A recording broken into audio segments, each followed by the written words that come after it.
అదిగదిగో వస్తుండు గణేశన్న బయలెల్లి అనగారిన వర్గాలకు అండగా తానై. అదిగదిగో వస్తుండు గణేశన్న బయలెల్లి అనగారిన వర్గాలకు అండగా తానై.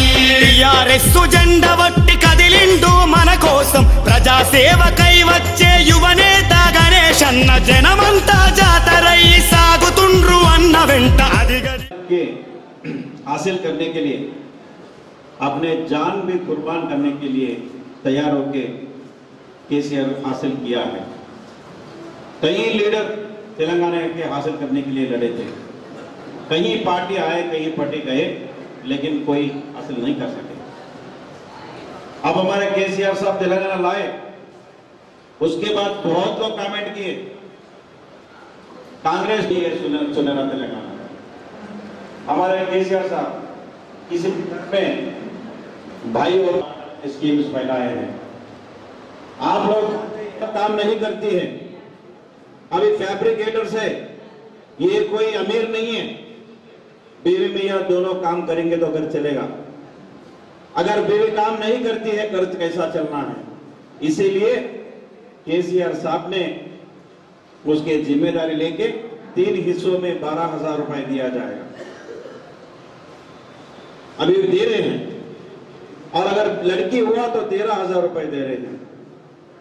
और उसके बाद डिलीवरी के बाद केसीआर किट के नाम से, जिसको बोलते हैं केसीआर किट, उसमें बच्चों के लिए मां के लिए सोचता है कि भाई मैं तो फैब्रिकेटर के काम कर रहा हूं, लेकिन मेरे बच्चे इंजीनियर पढ़ना, डॉक्टर पढ़ना, कलेक्टर होना, उनको लेके एक अच्छा स्कूल में शरीक करने लेके जाते लेके काम कर रहा है। फिर हर एक इंसान सोचता है अपने बच्चों को आगे पढ़ाना है। जब फीस ज्यादा बोल देते, जब ताकत नहीं बस होता, तो फिर वापस आके ये भी बोलते कि भाई हमारे जैसे हमारे बच्चे कुछ भी करके जी लेंगे, हम इतना फीस नहीं भर सकते। लेकिन केसीआर साहब ने आपके किस्मत पे नहीं छोड़ा है। केसीआर साहब ने आपके भी जिम्मेदारी उन्होंने उठाया है। आपके बच्चों को पढ़ाने का जिम्मेदारी केसीआर साहब ने लिया है। हमारे टिमरिस के नाम से माइनॉरिटी स्कूल निजामाबाद शहर में 12 स्कूल में अपने हाथों से इनाग्रेशन किया हूं। सिर्फ आपको आपके बच्चों को शरीक करने से, उसमें सिर्फ शरीक करना है आपको, 1 रुपए का खर्च नहीं होगा। कपड़े भी, किताबें, रहने का, खाने का, हर चीज का, यूनिफॉर्म का, जूतों का, हर चीज का इंतजाम हमारा केसीआर साहब ने किया। जो इंसान 50,000 रुपए नहीं उठा सकता, 1,25,000 रुपए हमारा केसीआर साहब ने उसके लिए खर्च कर रहे हैं। उसके बाद कुछ लोग नहीं, काफी लोग बेटी होने से नाराज हो जाते। नाराज इसीलिए होते कि आपको कर्जा उठाने की कोई जरूरत नहीं है। 51,000 से जो स्कीम चालू हुआ शादी मुबारक, उसके बाद 75,000 हो गया, उसके बाद 1,01,16 रुपए हो गया। शादी मुबारक मैं अपने हाथों से निजामाबाद शहर में हजारों में बांटा हूं। उसके साथ में एक भाई के नाते मुझे ये आवाम जिता के यहाँ पे निजामाबाद में मुझे खड़ा किया है। इसीलिए अपना भाइयों को, अपने बहनों को मैं मेरे तरफ से मैं एक साड़ी और एक कपड़े का ड्रेस भी मैं दिया हूं। मैं सिर्फ इलेक्शन के लिए काम नहीं करता, हर एक दिन मैं इलेक्शन समझ के काम करता हूं। इसलिए मैं सालों से, जब से शादी मुबारक चालू हुआ तब से हम कपड़े बांटते ही आ रहे हैं। और इसके बाद जब उम्र बड़ा हो जाता चलिए, इसीलिए और हमारे बेटे भी चाहे देखते नहीं देखते गारंटी नहीं है। काफी लोग परेशान हैं, लेकिन उसके घर में बड़ा बेटा हो के हमारे केसीआर साहब ने 1,000 रुपए का वजूफा देते हैं। आज 65 साल के ऊपर जो वजूफा मिल रहा है, जो बेवा है उनको 1,000 रुपए जो मिल रहा है, जो घर वाले छोड़ के गए उनको जो 1,000 रुपए मिल रहा है। अभी हमने बोले केसीआर साहब को, साहब आजकल 1,000 रुपए जो दे रहे हो तो खुश है, लेकिन 65 साल का उम्र से अगर 2-3 साल कम कर देंगे और भी खुश होंगे। लोगों की 60 साल के बाद तबियत खराब होना शुरू कर रहे, बुढ़ापन आ जा रहे, तो थोड़ा 1-2 साल करे तो मेहरबानी होंगी। हमारे केसीआर साहब के दिल बहुत बड़ा है, लेकिन सीधा 65 साल से 57 साल तक ला लिया, और 57 साल से 2016 रुपए पेंशन देगी, 1000 नहीं 2016 रुपए देंगे। इसीलिए मेरे भाइयों, टीआरएस पार्टी को कार के निशान पर वोट दीजिए। और निजामाबाद में जो 45 साल से जो डेवलपमेंट नहीं हुआ है, हम आगे 40-45 साल सोच के हम काम कर रहे हैं। हम सब मिलके, जब से मैं एमएलए बना हूं, हमारे पास बल्दिया में कोई पार्टी वार्टी नहीं, हम सब मिलके काम किया है। 50 लाख रुपए आते हैं, हर एक डिवीजन शहर पूरा हमारा है, हर डिवीजन में हमने करोड़ों का रुपए खर्च करके डेवलपमेंट किया है। आज आपके सामने ये जो पवन टाकिस किला रोड है, ये पहला कैसा था आप लोग जानते हैं। आज कोने कोने व्हाट्सएप पे कमेंट्स किया कि भाई ये रोड कैसा है, आज देखिए रोड कैसा हो गया। आपको हैदराबाद से बॉम्बे से कोई कम नहीं है, इतना शानदार रोड, सेंटर मीडियन और बटरफ्लाई लाइटिंग। अभी एक हफ्ते में झाड़ भी लग जाएंगे, कोई रोड को नहीं छोड़ेंगे। माइनॉरिटी एरिया में गली गली में हमने रोड्स किया है। हम लोग जब यहाँ पे डिवीजन में जाते हैं, हमारे बहने हमारे भाई हैं, घर के सामने आके बोलते हैं, साहब मेरा 65 साल उम्र है, मेरे 60 साल उम्र है, इसी गली में मैं 40 साल से हूँ, लेकिन पहली बार रोड बन रहा है। ये बात मेरा नहीं है, ये बात आवाम का है। हम इतना डेवलपमेंट किया है। अभी 6 महीने 8 महीने इलेक्शन पहला आ गया, अगर अप्रैल में होता हर गली में रोड बना हुआ होता। आज काम चालू है, काम चल रहा है। आप आजाम रोड देखिए, डबल रोड किसने बनाया भाई? डबल रोड हमने ही बनाया। और बाबा साहब पहाड़ी का जो रोड है, वहां पे मेरे ख्याल से कोई भी एमएलए 2-4 बार गए होंगे, नहीं होंगे। जब से मैं एमएलए बना हूं, कम से कम 100 बार मैं गया हूं, कम से कम 100 बार, शायद 150 बार भी हो सकता है। अब इतना शानदार रोड हमने बनाया है। ये आजकल हमको आके रिक्वेस्ट लेटर देते कि साहब गाड़ियां बहुत फास्ट जा रहे, स्पीड ब्रेकर डालो, क्योंकि इतना अच्छा रोड हमने बनाया। और रियल एस्टेट वाले खुश हैं साहब, हमारे 2-3 हजार में जो प्लाट नहीं बिकती थी, आज 10,000 में बिक रहा है, क्योंकि इतना अच्छा इंफ्रास्ट्रक्चर रोड्स हो गया। और नागारा में 2 बेडरूम के घर भी बना रहे हैं।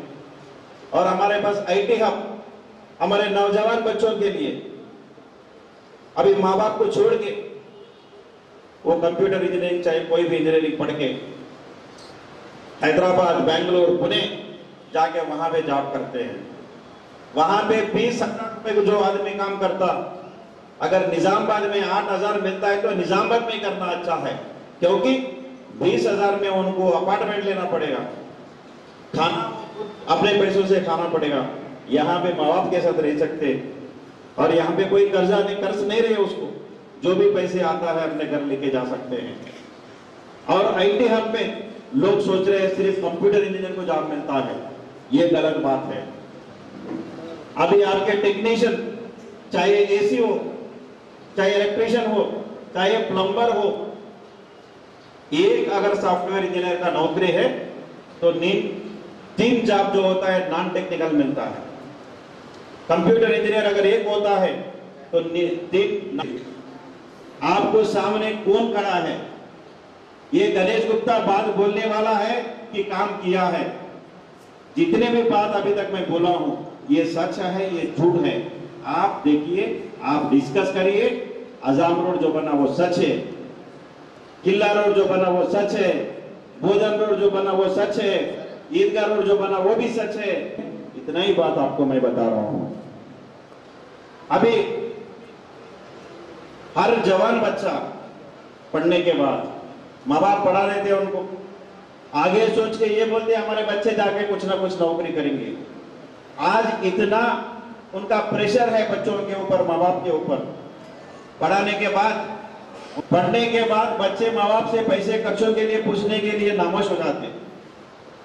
और माँ बाप को इतना ही परेशानी रहती है, अरे बच्चों को हमने पढ़ाया, लेकिन आज भी हमारे साथ पैसे लेते हैं, लेकिन केसीआर साहब ने उसकी भी जिम्मेदारी ली है।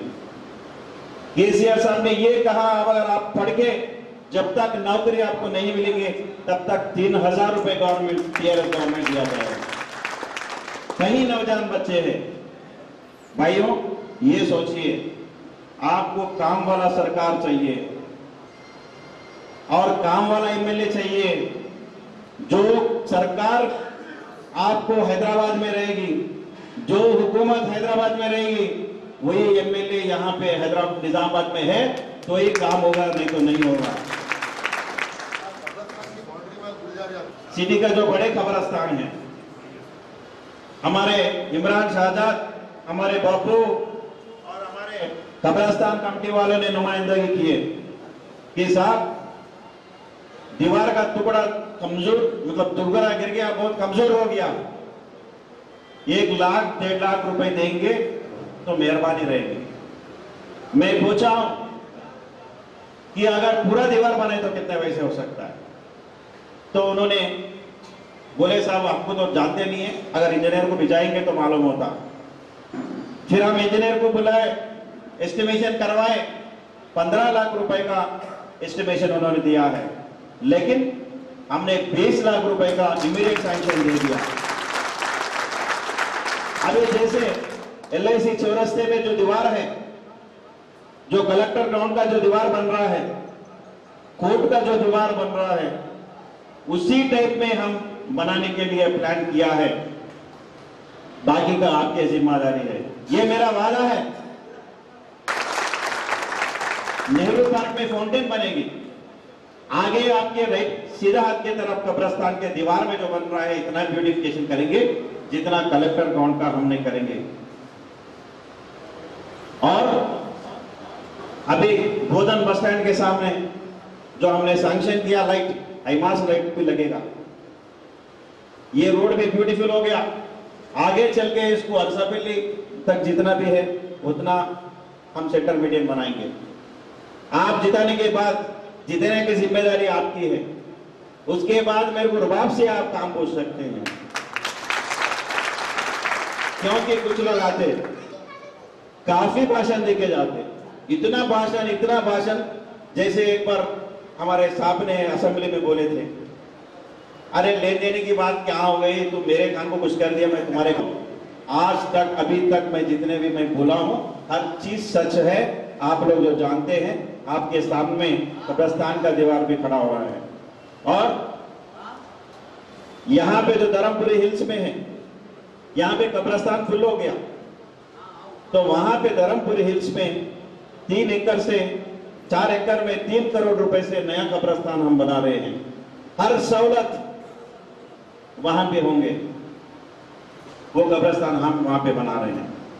इतना काम का भी माइनॉरिटी में हुआ था, मैं तो नहीं जानता, लेकिन आवाम बोल रहे हैं, हमारे भाइयों बोल रहे गली गली में, खुशी से बोल रहे हैं, हमको विक्ट्री सिंबल बता रहे कि साहब आप ही जीतेंगे, क्योंकि लोग हमको इलेक्शन के वोटिंग के मिशन के जैसे यूज किया, लेकिन कभी हमारा आबादी नहीं किया तो सिर्फ टीआरएस हुकूमत ने किया, और आप आने के बाद हमारा गली गली में काम हुआ। इसीलिए मेरे भाइयों, कार के निशान पर आने वाले इलेक्शन में 7 दिसंबर हमारा इलेक्शन है। अब हॉलिडे मत समझिए, हमको छुट्टी मिली घर में बिरयानी खा के सोचेंगे, ऐसा मत सोचिए। पक्का आपके सही आदमी के ऊपर इस्तेमाल कीजिए। अगर अभी तक मैं जो बात बोला हूं आपको लगता है मैं सही हूं, तो ही मुझे वोट दीजिए। मैं ये नहीं कह रहा कि 100% मुझे दो। अगर आप समझते कि भाई अभी तक जो बात इन्होंने बोला है ये सच है, तो ही मुझे वोट दीजिए। मुझे दोबारा अगर मौका देंगे, मैं आपको पूरा उम्मीद दिलाता हूं, पूरा मैं वादा करता हूं आपको, निजाम हैदराबाद के बाद जो तेलंगाना में खूबसूरत शहर रहेगा तो वो निजामाबाद रहेगा, वो मेरा वादा है। आज हकीकत में देखिए, हमारे कपिला होटल जो रोड है, बहुत तकलीफ हुआ मैं मानता हूं, क्योंकि अंडरग्राउंड ड्रेनेज वहां से पाइपलाइन गया, पानी का पाइपलाइन वहां से गया, उसको तोड़ तोड़ के अभी तक परेशान थे।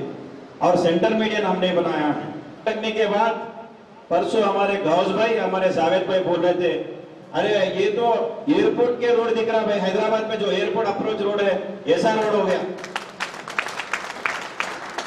जो बात सामने है हकीकत है वही है। इसीलिए मेरे भाइयों, आप काम वाले अगर समझेंगे तो मुझे कार के निशान पर वोट दीजिए। मैं आपको वादा करता हूं दोबारा कि निजामाबाद शहर का तरक्की मेरे ऊपर छोड़ दीजिए। मैं नंबर 2 हैदराबाद के बाद तेलंगाना में नंबर 2 पोजीशन लगाने का मेरी जिम्मेदारी है। ये मुझे जो मौका दिया मैं शुक्रिया अदा करना चाहता हूँ। खुदा हाफिज़। అదిగదిగో వస్తుండు గణేశన్న బయలెల్లి అనగారిన వర్గాలకు అండగా తానై. అదిగదిగో వస్తుండు గణేశన్న బయలెల్లి అనగారిన వర్గాలకు అండగా తానై. టిఆర్ఎస్ జెండా వట్టి కదిలిండు మన కోసం, ప్రజాసేవకై వచ్చే యువనేత గణేశన్న. జనమంతా జాతరై సాగుతుండ్రు అన్న వెంట. అదిగదిగో అదిగదిగో అదిగదిగో వస్తుండు గణేశన్న బయలెల్లి అనగారిన వర్గాలకు అండగా తానై.